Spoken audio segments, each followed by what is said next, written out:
sun. Coming up next, a monster truck showdown in the border town. This is Trucks and Tractor Power, featuring the all-stars of the Renegades TNT Monster Truck Challenge. Welcome to the corner of Texas and Old Mexico, where tonight in the Sun City of El Paso, it's monster truck racing. Hi, everyone. I'm Stan Rhodes, and thank you for joining us tonight on this edition of Trucks and Tractor Power on the Nashville Network from Sunland Park. When you talk about monster trucks and how the sport took off and got started, you naturally think about Bigfoot. Well, I'm pleased to have joining me tonight the man who raced Bigfoot, Rich Hooser. And Rich, not too long ago, you were getting yourself prepared for a race like this tonight. I'm curious to find out what's going on in some of the minds of the drivers. Well, the first thing they want to do is come out and check out the track condition. The ramps going up to the cars, make sure they're level, see if they have to hit it from one side or the other. The condition of the cars, if there's a bad spot in the cars, you might have to try to avoid that. And of course, the whole distance of the track, that's going to determine how fast these guys are going to go. All right, well, we're going to go trackside right now and check in with TNT Motorsports' Mike Goss. Mike? Thanks, Stan. This might be the fastest monster truck racing course ever built by TNT Motorsports. It's 400 feet long. It's got 2 car jumps. The first one is 7 cars. And then they've got a whopping 200 feet to really build up speed for a 12-car jump. Don't expect these trucks to be hitting the first 5 or 6 cars in that last jump. They're going to be flying through the air at 50 miles an hour. It's another 40 feet then to the finish line. This is a powered track. It's going to take a lot of horsepower. That means USA 1, the defending national champion, has the advantage. All right, Mike, thanks much. You can see the crowd is in anticipation as we get ready to start round 1. However, we still have one more truck to qualify, and that's the 1988 points champion, Rod Litzow, driving USA 1. Now, Rod Litzow does have a little bit of an advantage here. He's got a lot of horsepower, 572 cubic inch Chevy. Now, he's running 5 tons without planetary, so that ought to help him get the speed to run a fast run.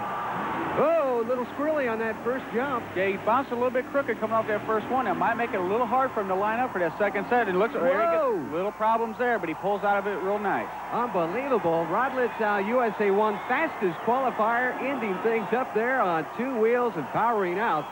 What a run. Excellent driving, Stan. As you can see here on the first set of cars, he has a nice jump, but it throws him to the left just a little bit there with the rear tires. But he did line up for the second set of cars, but when he did land on here, he got his weight thrown over to the one side a little bit. As you can see, the tire got real close there to the fender well, and that's going to throw him up to the left-hand side. But with the horsepower he's got, he's able to pull out of a situation.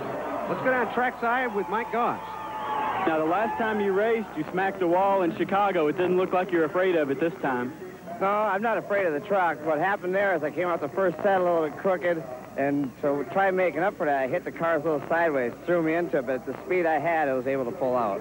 Now, you actually had to hit the throttle down here at the finish line to stay on all 4 wheels, didn't you? Oh, yeah, that's the only way the truck will pull itself out. If, like before we found, if you let up the throttle, it'll cause you to roll. If you stay hard in the throttle, it'll pull the truck straight again. Now, can you win this thing? That's why I'm here. Well, no doubt about it. Rod Litzow has established he's the one to beat. Stay with us, folks. First round action begins right after this. Ready for the start of round 1. USA 1 gets a bye run. It'll be Master of Disaster versus King Kong, Barely Tame versus Mad Dog, just showing off, taking on Leadfoot, and then Nightlife up against Wild Hair. There's Master of Disaster. He's running a 572 cubic inch Chevrolet, blown and injected. He's got a turbo 400 transmission with 5-ton axles. Now, of course, King Kong's running an 86 Ford with a Chevrolet engine, 500 cubic inches. Not quite the cubic inches, but he might have just enough horsepower to get going. Well, they're ready to go. There's the green light, and it is King Kong, driven by Jeff Dane, getting the lead, but now Doug Spanier. Right there, the second set of cars where Doug Spanier takes the lead. He comes over with a nice, smooth run. A good win there for Doug Spanier in the first round. The Master Disaster. As you can see, Stan, on the replay, King Kong gets ahead of Doug Spanier on the first set of cars. But as soon as they hit that flat ground before the second set, Doug takes over right there. All right, let's go down trackside with Mike Goss. Doug, a pretty nice run. How's that track feel to you? Track feels pretty good tonight. I did my qualifying on the right hand. I'm doing the first run on the left. The left one feels a lot better. I hope I can stay with that one tonight. Okay, they had to put a lot of dirt in the cars and things today, but they feel pretty solid to you? They feel pretty solid, yeah. Next up, it's Doug's younger brother, Randy. Barely Tame, a 79 Ford with a 439 cubic inch Chevrolet engine. He's going against Mad Dog in the right lane. The Breen Boys Racing Toys. This ought to be a great race here. These guys are about the same as far as horsepower goes. Let's see what happens. All right, waiting for the green light. They're revving them up. There's the green light, and they're on their way. It looks like Mad Dog's have a little bit of problem there, so it looks like Randy's going to have a nice, easy win as long as he can keep it on the track.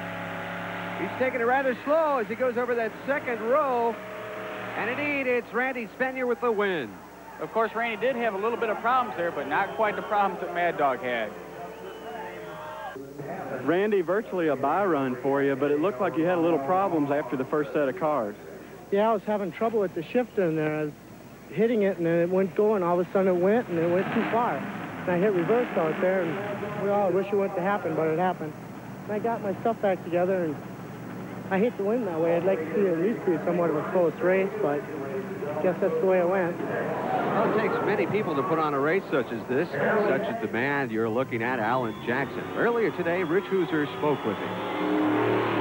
In preparation of these junk cars before a race, it takes a lot of time and a lot of work to get them ready. Standing with me is Alan Jackson of Track Builders Incorporated. Hey, Jay, tell me what it is you do to get these vehicles ready before a race. Well, when we get our cars, we try to get the largest cars we can get to start with. And then we put 3 tires in each trunk to hold the trunks up so we won't have any holes.